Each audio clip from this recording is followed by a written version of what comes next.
šukra drišakas zīmē, tātad savā zīmē, un attiecīgi tiek uzskatīts, ka šim cilvēkam tātad Venēra izpaudīsies pašā labākajā veidā,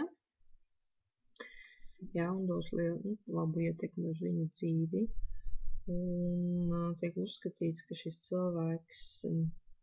cilvēkam būs dotas iespējas, teiksim, tādas zināšanas. Viņš ļoti labi orientēsies gan garīgajā, gan materiālajā pasaulē. Viņi ir praktiski, ja, pēc dabas, ir ļoti pievilcīgi, ja, ārieni ir ļoti pievilcīgi šiem cilvēkiem.